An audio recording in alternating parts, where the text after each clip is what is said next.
So just really quickly, I want to introduce or welcome everybody to this panel. We're going to be talking a little bit about kind of careers within government and advocacy organizations. And we'll be hearing from, hopefully, we have some more folks joining us. We'll be hearing from folks working kind of in all different levels of government, as well as in some large nonprofits, and we'll have an opportunity to kind of have some conversation and ask some questions and just get a better sense about that. And so just really quickly, my name is Dylan Plummer. I use he, him pronouns. I'm based here in Eugene, Oregon, which is just a few hours south of Portland. And I'm a steering committee member with PowerShift 21 Convergence. I'm a co-founder of the Breach Collective, a climate justice nonprofit, and I'm currently working with Cascadia Wildlands, which is more focused on like public lands protection and conservation issues. But really, really glad to be here. And I will just say, disclaimer, I'm filling in for my friend Kayla, so I might be a little bit flying from the seat of my pants, but I appreciate everybody for bearing with me. And I so appreciate all of our panelists for coming here. So today we have with us a really amazing lineup of folks, and I'm just trying to get my list here. So we have to speak with us, we have Representative Ana Escamani, state representative in the Florida House with a progressive organizing background. Panelist Joseph Colon, working in city planning in the city of New Orleans.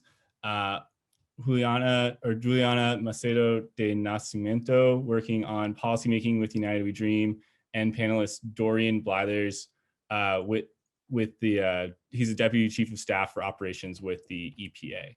And so with that, I want to pass it to you all to introduce yourselves and talk a little bit more about the work that you do, maybe take a few minutes and talk about, where it is you're working, what you're working on, and maybe even just give a little bit of background on kind of how you ended up doing the work. So we'll start with you, Representative Escamani. Well, thank you so much, Dylan. I think you're doing an awesome job. And sorry, I was a little bit late. I was just getting off another Zoom. And it's such a pleasure to be here. And I see so many familiar names as well. So again, my name is Ana Escamani. My pronouns are she, her, hers. And I am Zooming to you from my office in the Florida state capital, which is Tallahassee. We are coming towards the end of our legislative session. So we have so many tough bills that we've been fighting, especially as a progressive, bills that are the antithesis of everything I stand for. So I constantly find myself in a place of resistance, and do see myself as a happy warrior in this work, in the work of service. But my foundation prepares me for this work. As Dylan mentioned, I come from a progressive organizing background. So to take us back in time a little bit, I was born and raised in Orlando as the daughter of working class immigrants. So my parents came from two different parts of Iran, but met in Orlando working at the same donut shop. My parents worked multiple jobs to make ends meet. My mom actually had a degree from Iran she couldn't use, so she worked at fast food restaurants and eventually at Kmart. My dad got a degree from UCF Go Knights in 1994. Though he became an electrical engineer on the weekdays, he had to work at Walt Disney World the weekends as a customer service rep just to make ends meet. And everything in my life took a totally different direction when my mom was diagnosed with cancer when I was a kid, and she passed away when I was 13 years old.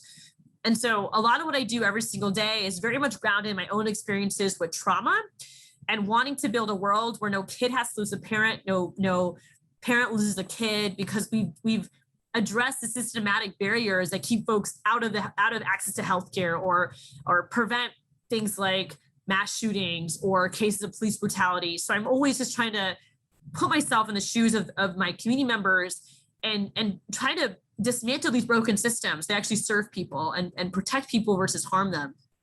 And to that point, when I was growing up in a public school system, I went to UCF myself and got really involved with campus organizing, first with the environmental movement, then with international human rights, and eventually the College Democrats. And I registered Democrat in the summer of 2010, not because I was an admirer of political icons. So of course we all have some of our favorite folks in politics, but really it was the people. Like I watched my fellow college students, my peers, register other students to vote, talk about these tough issues. And I just felt so inspired by this notion of not knowing any stranger and of just wanting to build relationships, to build power together. And so with that said, after campus organizing, I got hired at Planned Parenthood. So I'm a PP alum. I worked at Planned Parenthood for about 6 years, becoming the senior director of public affairs and communications across 22 counties here in Florida.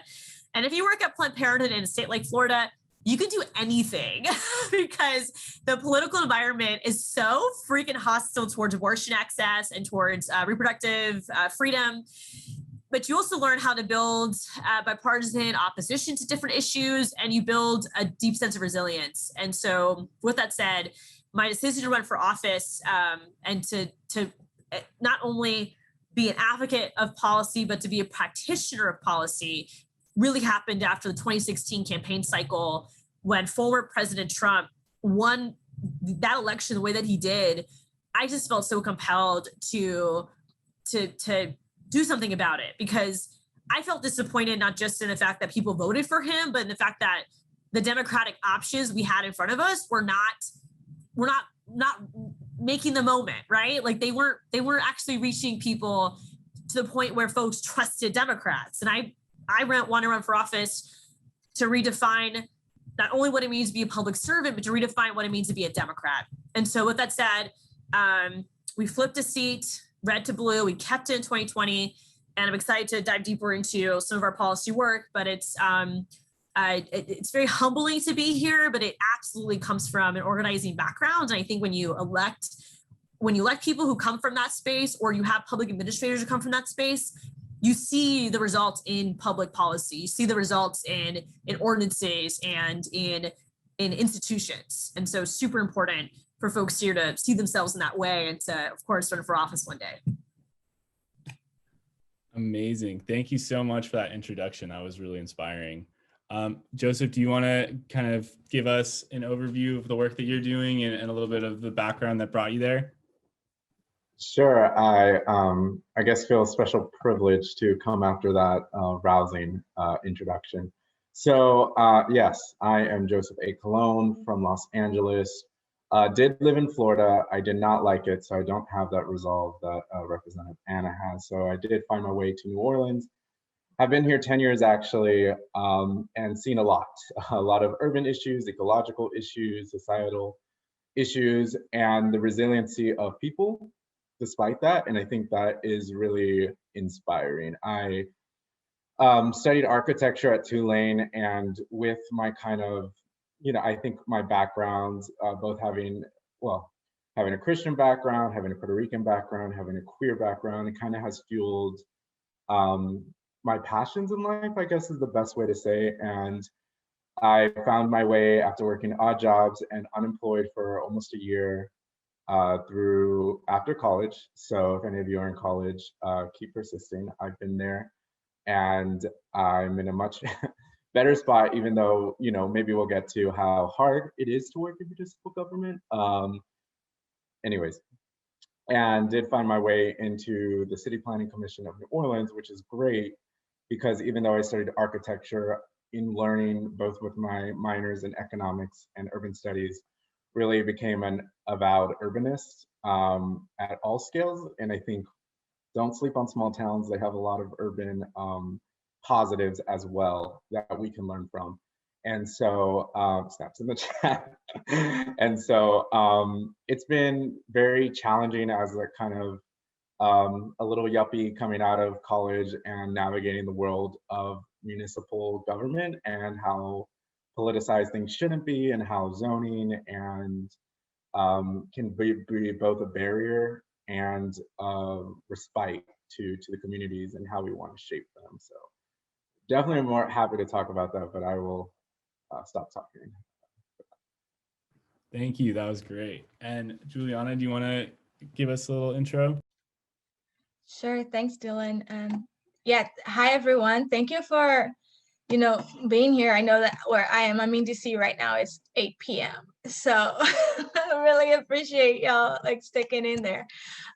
So yeah, my name is Juliana Macedo de Nascimento. My pronouns are she, her, hers.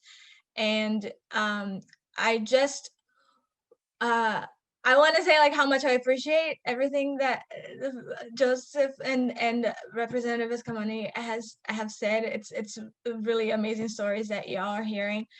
I am currently the senior senior advocacy manager at United We Dream. I'm sorry, it's kind of new, so I'm getting used to it. But I work for United We Dream, which is one of the largest immigrant youth-led networks in the country.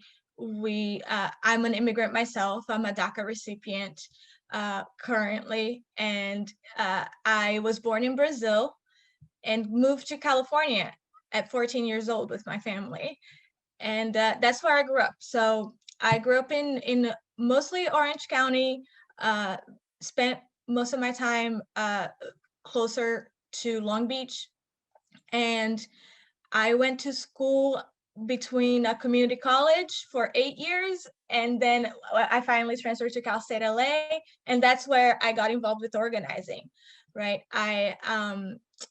It was 2012, I don't know if y'all know, but that was when California passed the California Dream Act, and I was finally gonna be able to get financial aid from the state.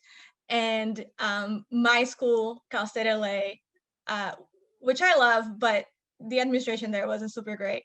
And so they were refusing to give us our dues. And so I opened up to I've opened up to a professor of mine, and she was part of the union. And so she brought me into one of the union meetings, and that's how I got into organizing. My background is in labor. I worked for the faculty union after I graduated. And I also organized college students because I ran their internship program in the Cal States. And so that's how I got started. I have to say, like, organizing really didn't come to me until I was a little bit older. I was already 26 years old by the time I got into it. I always so appreciate everyone who says, oh, I got involved when I was 16 and I got so, angry about something. And I'm honestly jealous of people like that, because, growing up undocumented, you just always hear, like, you should keep your head down, just be happy about what you have, and don't bring attention to yourself. So that was very taboo. And so it took me a while to understand that I could affect change either through organizing or the outside inside strategy kind of deal, right? And so now after doing organizing for a few years, it's a lot of hard work. Y'all know how it is. And so I got a little burnt out, and I decided to stay in the movement, but do a part of the inside strategy. So that's how I came to be at United We Dream, doing a part of our advocacy program. And yeah, that's a little bit about me. I'm happy to answer questions later on, and I'm sure we'll talk some more, but for now, I'm gonna leave it there. Thank you, Juliana. And Dorian, do you wanna give an intro about yourself? Absolutely. Thank you so much, Dylan, and thank you to all the other panelists who have already introduced themselves. Good evening, everybody. My name is Dorian Paul Blythers.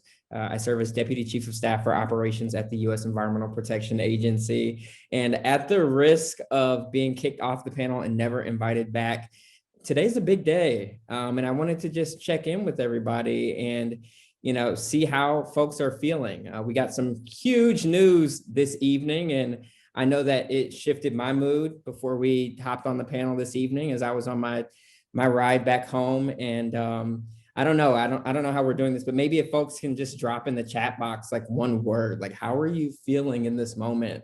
I want to make sure that with my intro that I'm picking up on the energy that's here in this space, albeit virtual, and just wanted to check in. And I'll just say I am feeling depleted. I'm feeling depleted. It's been a heck of a week. And for me, while accountability has been served, we know that we still have a long road ahead of us on the road to justice. I see motivated, surprised, relieved, but sober, hopeful, lighter. Oh, wow. I'm just going to take a few deep breaths before I go into my intro, because I'm feeling this energy in a big way, and just appreciate folks for showing up despite everything that's happening in the world.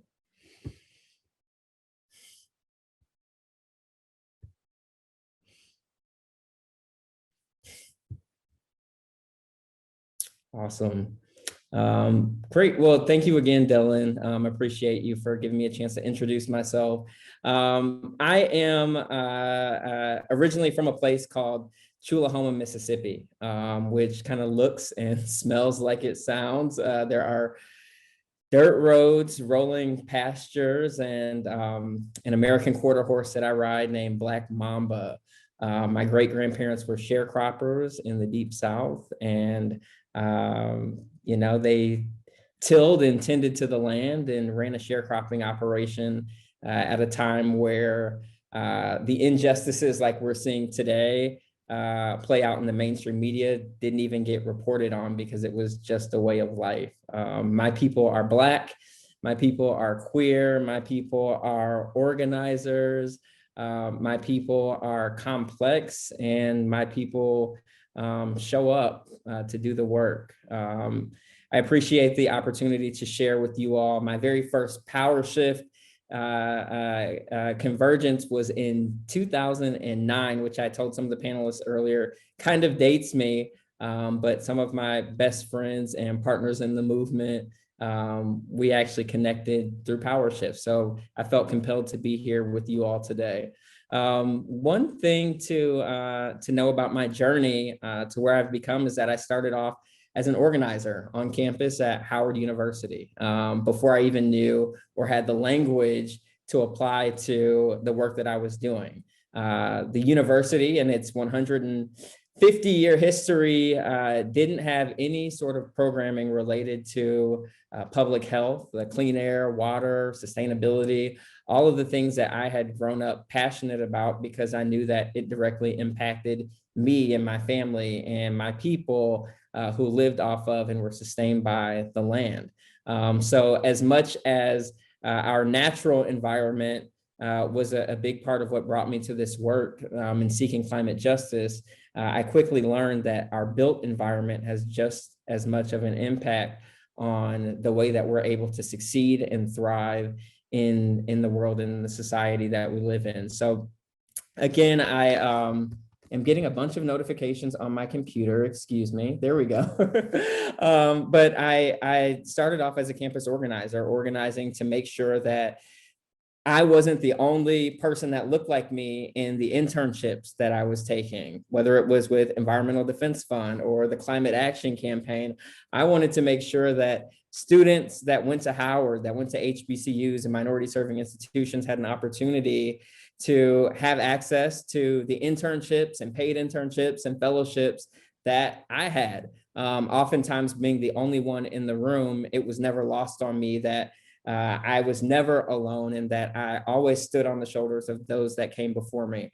I know that we will talk through careers throughout this panel, and I'm going to stop talking so that we can get to everybody who's gathered here. But we'll just say that I am thrilled to be here, excited to talk about the organizing experiences that I've had and what that journey to federal government has looked like, which is so new to me. So looking forward to hearing from y'all. And so really, I feel fed in this moment, and I don't feel alone. I appreciate y'all for being here with me. Wow. Yeah. Such an incredible panel we have. And I feel very blessed to have gotten the opportunity to moderate. So just thank you all so much for bringing such great energy and with those introductions. And yeah, special thanks, Dorian, for taking a second to kind of ground us in the news. Sometimes it's easy to just be like, oh, there's just a million crazy things happening all the time. And it's, just move to the next thing. But yeah, I think that deep breath really helps me to kind of further ground myself and just what a momentous day it has been. So as far as the rest of the panel, I want to just take some time to ask questions. And I figure what might be easiest is if I'll just pop out a question, and then if folks want to kind of popcorn around and jump in, answer, respond, and we can kind of keep it conversational, just because I'd love to hear everybody, sharing their experiences and reacting to one another. Does that work for all the panelists? Great. So I think that one of the questions I'm most curious for you all, I know that's something that I struggle with a lot in my work as an activist and then work in a nonprofit, is kind of this tension that emerges between some of like grassroots justice organizing inclinations and then some of the constraints around whether it's holding elected office or working in a federal administration or working in a large nonprofit or what have you. So I'm curious, like how do you all kind of manage the tensions, or do you feel these tensions between that kind of grassroots background that you all have versus the more formal positions that you serve in now? And I'll just open that up, so whoever wants to jump in, please.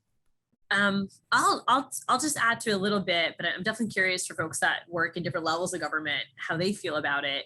I will say when I worked at Planned Parenthood, that tension was there 100%, especially since Planned Parenthood, though has evolved rapidly in the last 10 years, I would say, had been a white women-led organization and an older white women-led organization.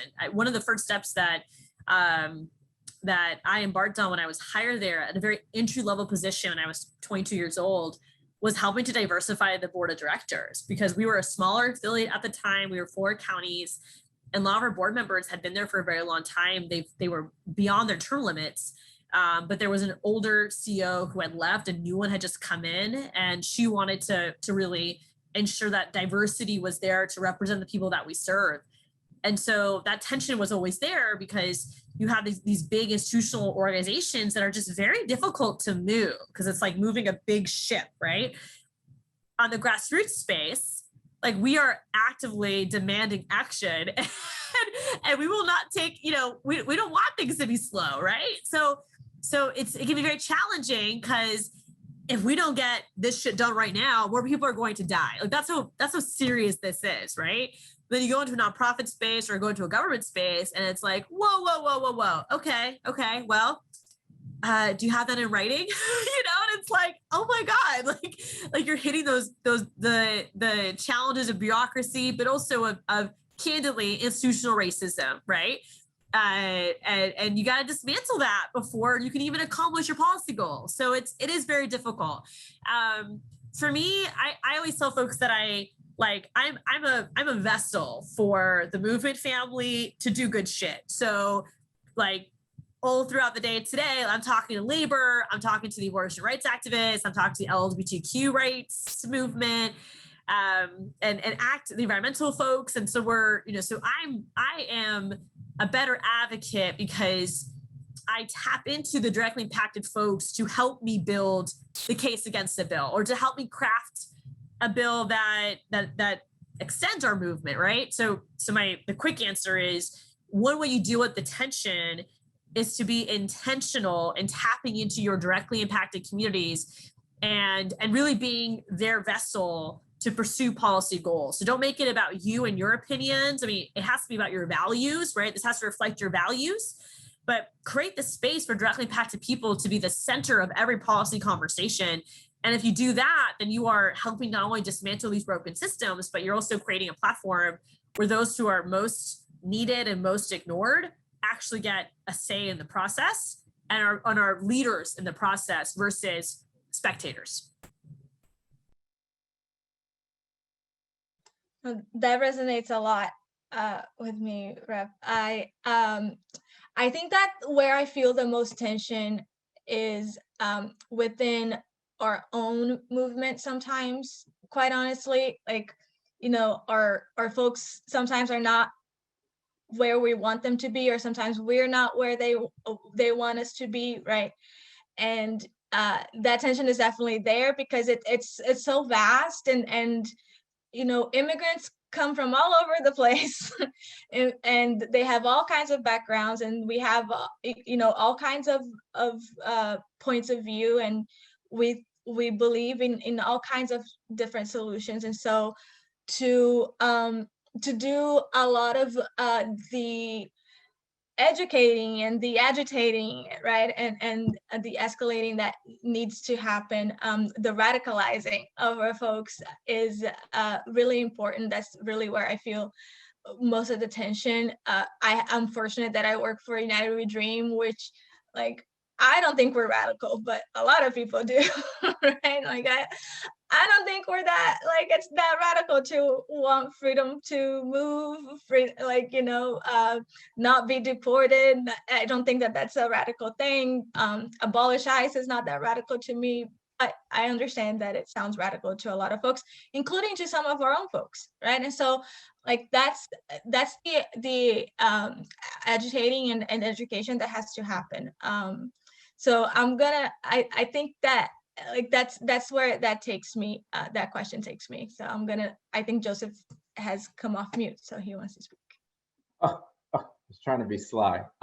Yeah, so this is a really interesting question to start out with. For me, as someone who works in, as we're kind of drilled in from up above, public service, and specifically within the city planning realms, which you're talking about how people live and the use of land where they work and play and live.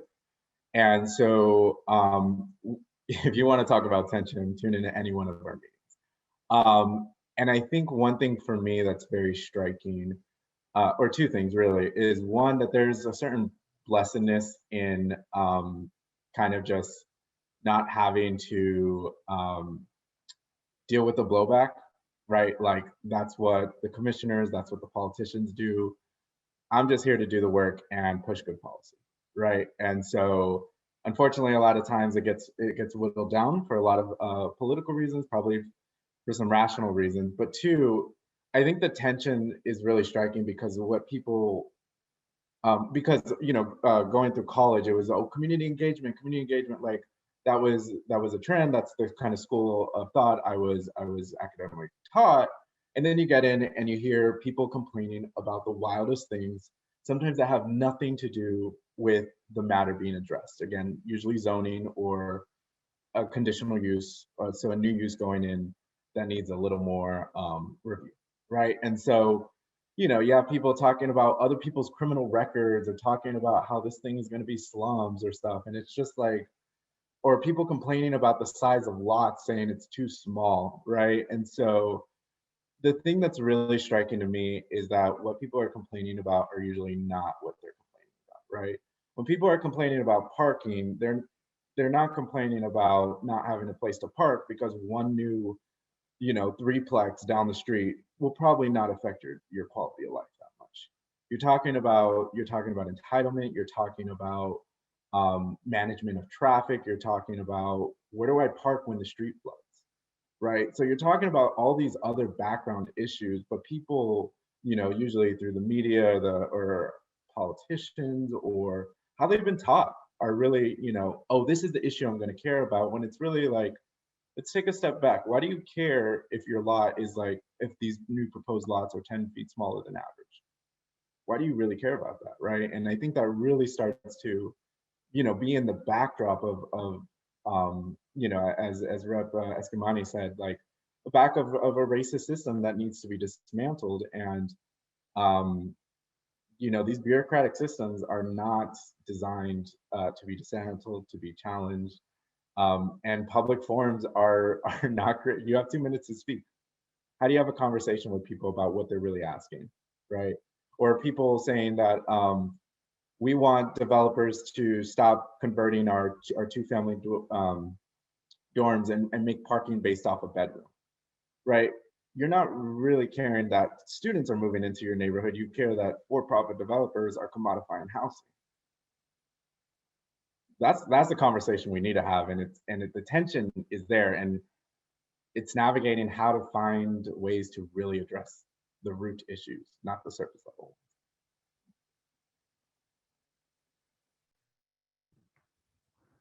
Dorian, do you want to weigh in here?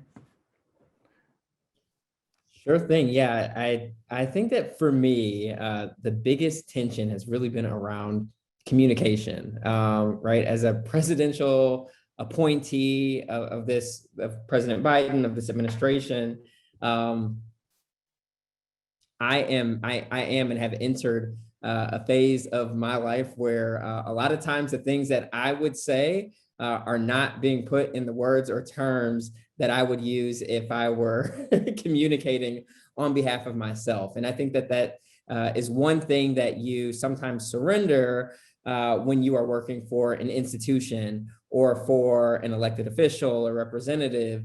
Nobody voted for me to serve this administration. They cast their votes for President Biden and Vice President Harris. So in this position, I find myself on the other side of that door that we had been knocking down for so many years as, you know, activists on campus or in some of the other roles that I've held in the advocacy space. And, you know, it's something that, you know, you really have to consider when you're thinking about how you want to show up in the movement and in, you know, professional spaces, whether it's organizing, I say on the outside, but, you know, through advocacy groups or through, you know, ways that the movement's showing up and or, you know, if you are ready and willing to come into government, you also have to decide, well, where within government is it that you like to show up? Do you want to run for office so that you can say what it is that you want to say when you feel it? Because your people have elected you to do so? Or do you want to, as Joseph said, do the work sometimes and back up the vision of people whose values, hopefully, you're aligned with. And when Representative Escamani said values towards the end of her comments, that stood out to me because as much as sometimes I personally feel like I am more progressive and have more hardline stances on some of the biggest issues that we're facing, for me personally, I believe that our success will be measured in degrees. And when we got to the point of having a Democratic administration, I knew that I wanted to be a part of it because I wanted to help be a part of that incremental success that I believe we will achieve. So that's one of the tensions that I wanted to address and wanted to call out. And I think it's incumbent upon all of us to do the kind of soul searching to determine, like, you know, what are my values and what am I willing to give up or surrender in order to get the work done? And frankly, sometimes what am I not willing to give up?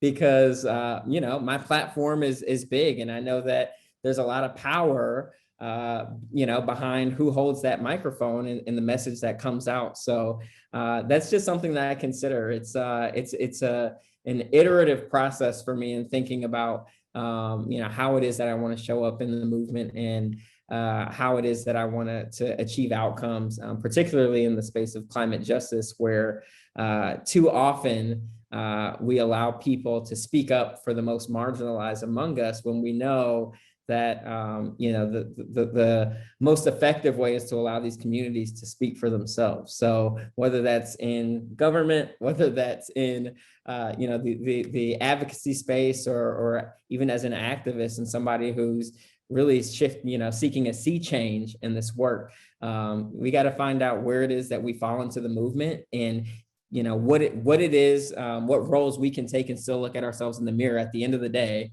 and be proud of the work that we're doing and know that we are on the right side of history.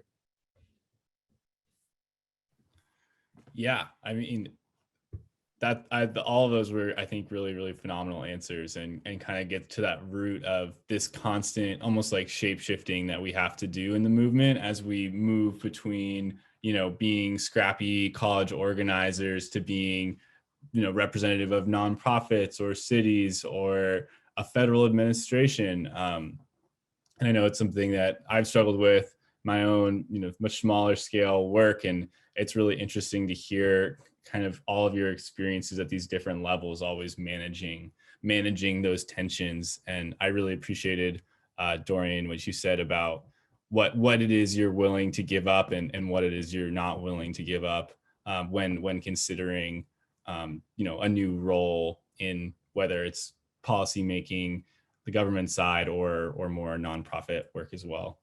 And I think we're going a little slower than I think this agenda wants me to, but I honestly really like it, just being able to dig into these questions more so. So I'm going to ask maybe one or two more questions, and I'll open it up for the folks in the audience to throw some questions in the chat.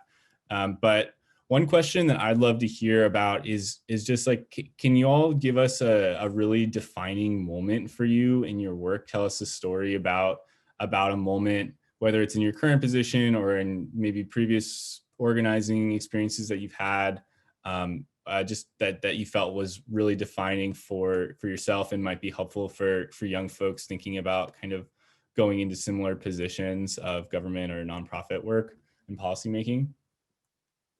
Yeah, I just want to hit that off the back real quick. Continue to show up. Just continue to, the old saying, if there's not a seat for you at the table, kind of pull up your own chair kind of thing. I think that's the more perspective I think this panel will say, instead of create your own damn table or flip it over. That said, I think one thing that I really care about design, right? And I'm being challenged from my mentors and friends to, it's not just about aesthetics, right? It's about the actual use of land and how we use our cities, right? But I say that to say that there's this committee that, whenever I had a project come to, I would always kind of like try to chime in. I helped run the tech for this committee, and, I would,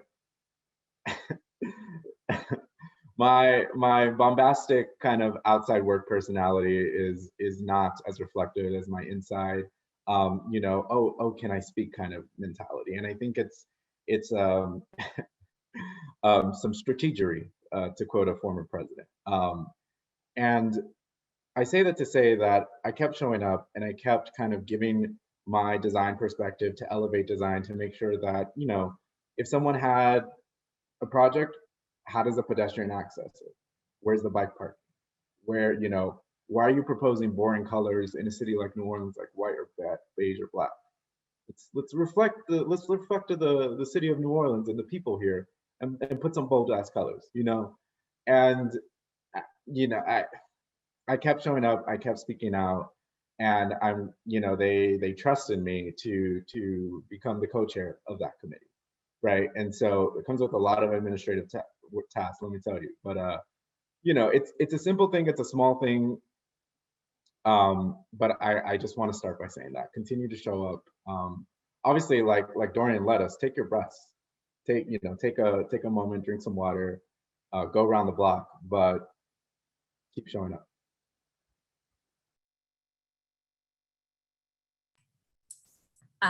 Thanks for that, Joseph. One quick defining moment for me as I was listening to Joseph talk and just kind of reflecting on so my work in the organizing space. I remember working with the legislature when I was at Planned Parenthood and trying to build consensus against a anti-abortion bill with Democrats and Republicans. And long story short, had so many conversations with Republicans about why this bill was bad, and we brought patient stories, we did everything right, and the vote happens, and it's mostly along a party line vote. And I remember feeling so disappointed, and I was like, okay, I'm leaving Tallahassee, like, see you later, I'm getting back home to Orlando. But as I was walking to my car, I was like, I cannot take, obviously it's hard not to take things personally because like your life is literally on the line, but to also remember that like these problems are much deeper than just one vote, and to not lose hope because one fight didn't go your way. You got to lose a couple of fights to win, and this is a long-term strategy.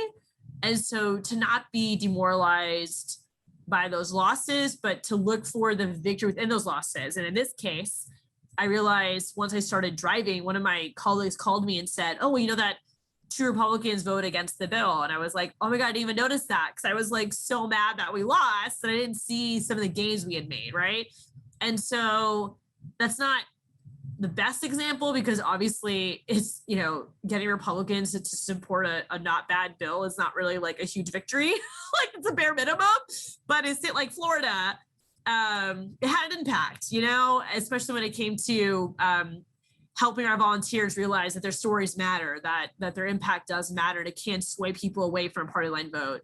So that's just one story of like, not just resilience, but also like take those little victories, right? Because you need them to survive in this work. And even if you lose an election, for example, look at the gains you made, right? Look at the new volunteers you inspire, the new staff you were able to train. So always try to find the wins within all the losses, or we're not going to survive.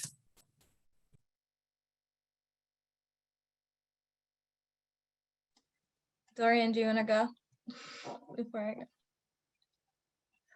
I was gonna pass on this one. Oh,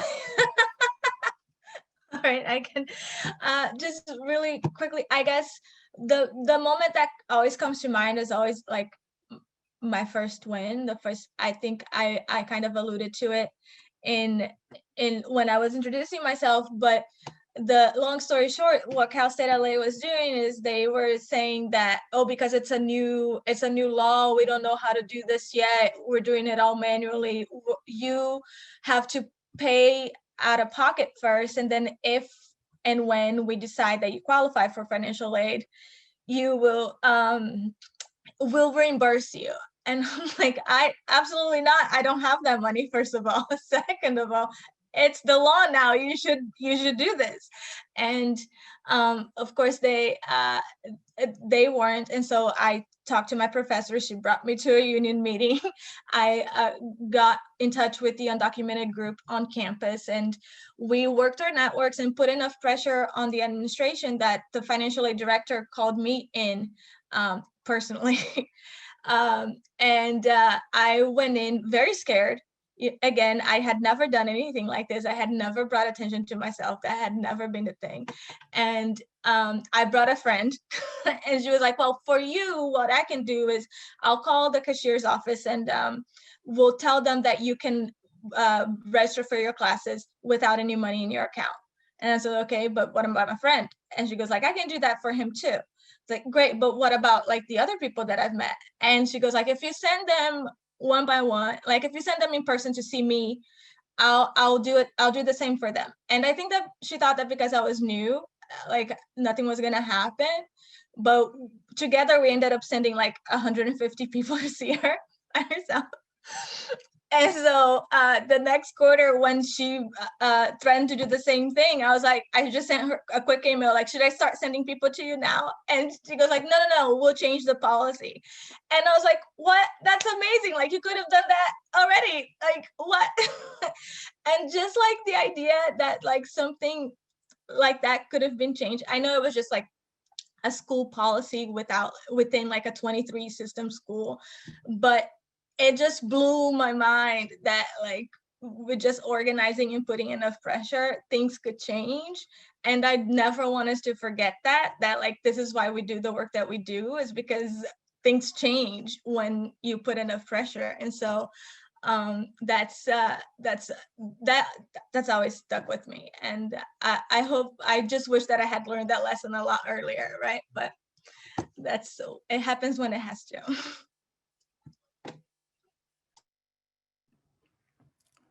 And Dorian, you're gonna pass on this one? Yeah, I want to hear from other people.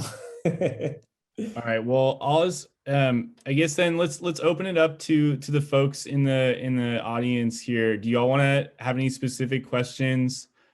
Just put them in the chat. You can ask them to one of our panelists in particular, or just open up to everybody. So we'll just give it a couple seconds for people to put their questions into the chat.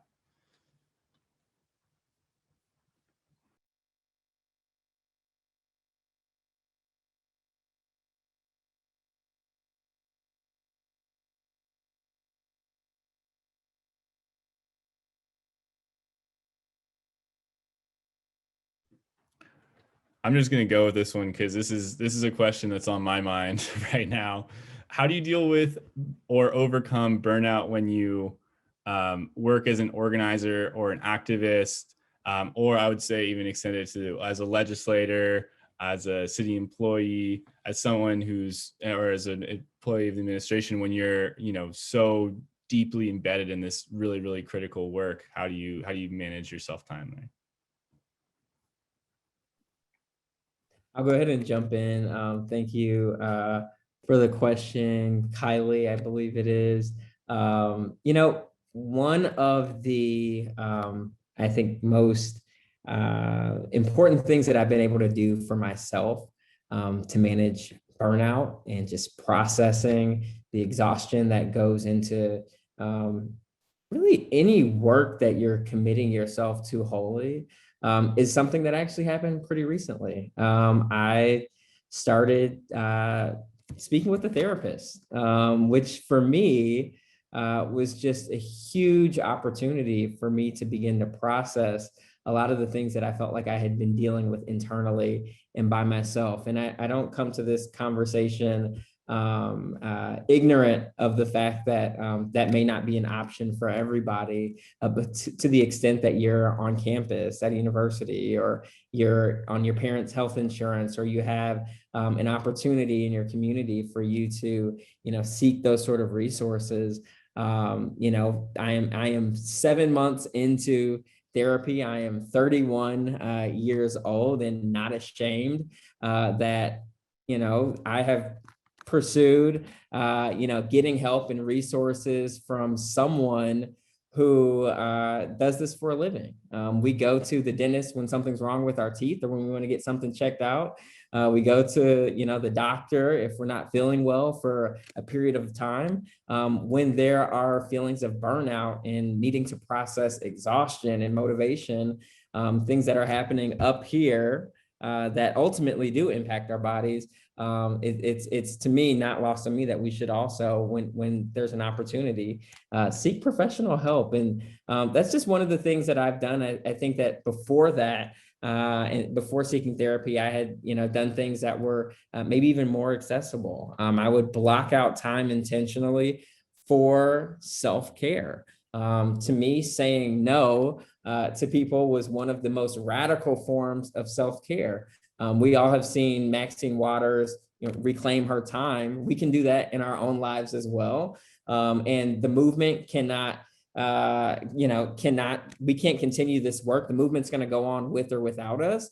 So if we want to be a part of that, we have to know when to step up and step back in order to rejuvenate ourselves. So whether that is journaling, whether that is going for a run and taking care of your body, whether that is, finding some other outlet to spend time with friends, for example, knowing when to step up and step back in order to sustain yourself is incredibly important, because the movement's going to go on, and it's only stronger if we are, our best selves and able to show up as our full selves. And there are so many different avenues that people can take for self-care, but for me it was therapy. It's working out, it's making time intentionally for myself, because I can't give to other people, I can't give to the work of this administration if I'm first not taking care of myself and able to show up fully in my work. Thank you, Dorian. And we'll just do like maybe one person answer one question, try to get a couple of these.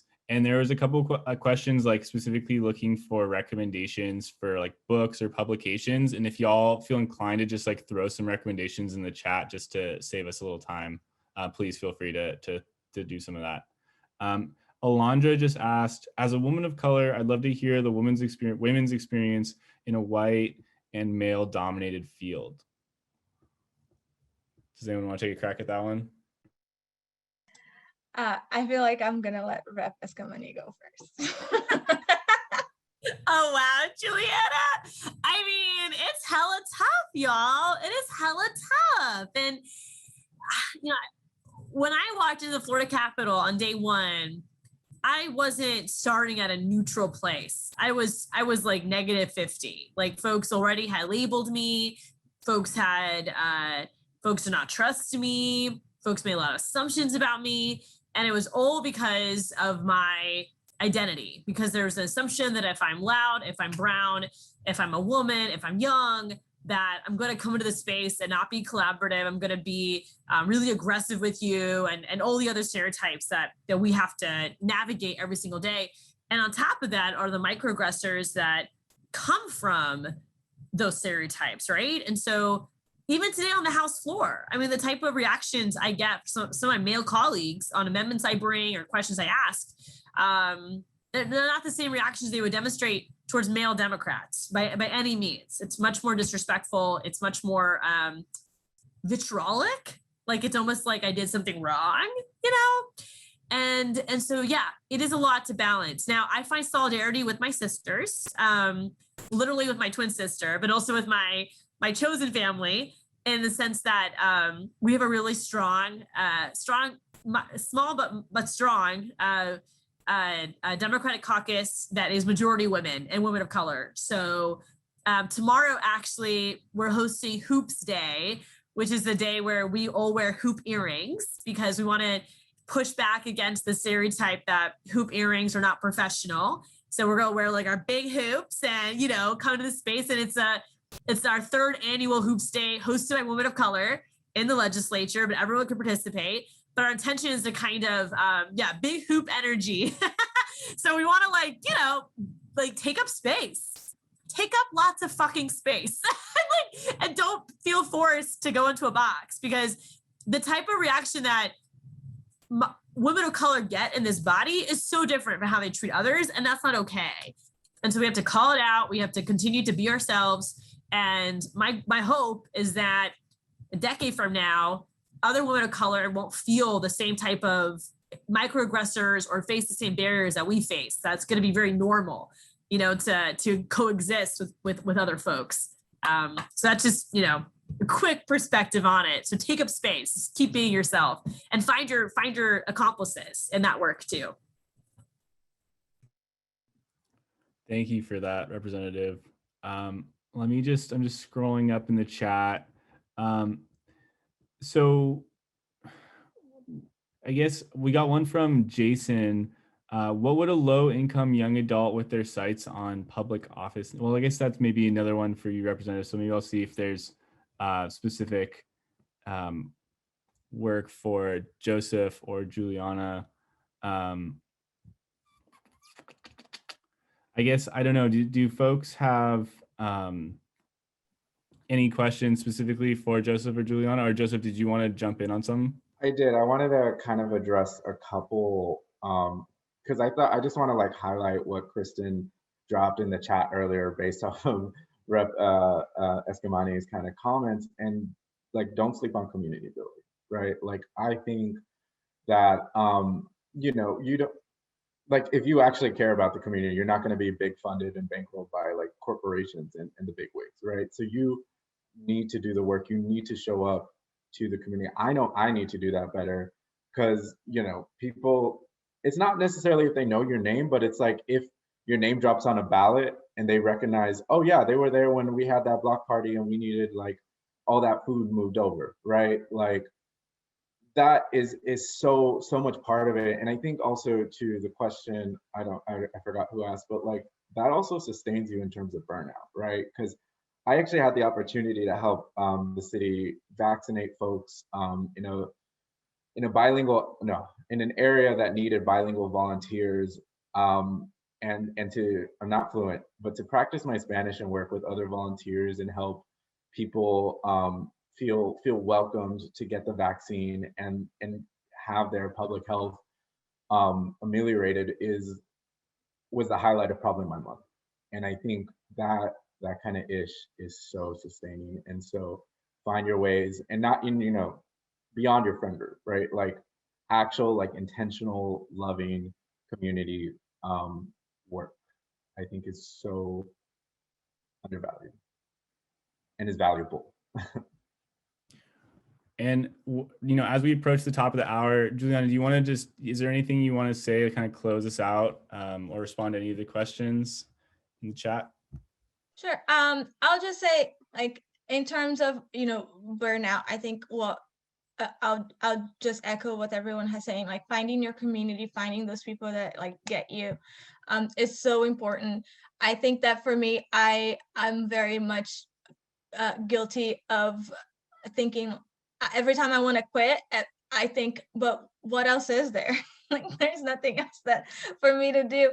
I like, as long as there's injustice in the world, like that fuels me. And so it's really hard for me to think of something else to do, but I do know that like what happened when I got burned out was Trump got elected.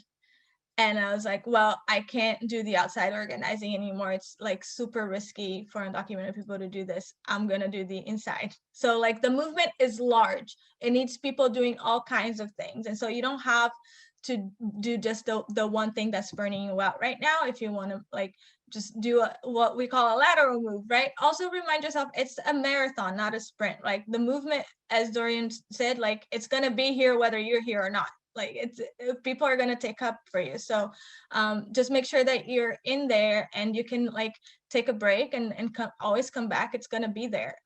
So I just want to say, like, find something that you care about so that you when you won't want to quit. Right? That was my thing. And I'll leave my email here if anybody wants to keep chatting and have any questions, or if I can help with anything, please feel free to reach out. Amazing. Well, with that, I think we can just start wrapping. And I wanted to say a really huge thank you for all of our panelists. It was so great to hear from you all, and you had such amazing and insightful information for myself, and I'm sure for our attendees here.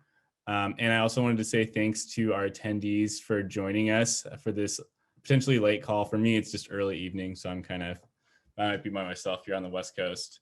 But yeah, it's just, I really appreciate again, everybody for all the work that you're doing in the movement and for all of the advice you're offering. Just a lot of appreciation coming from my end.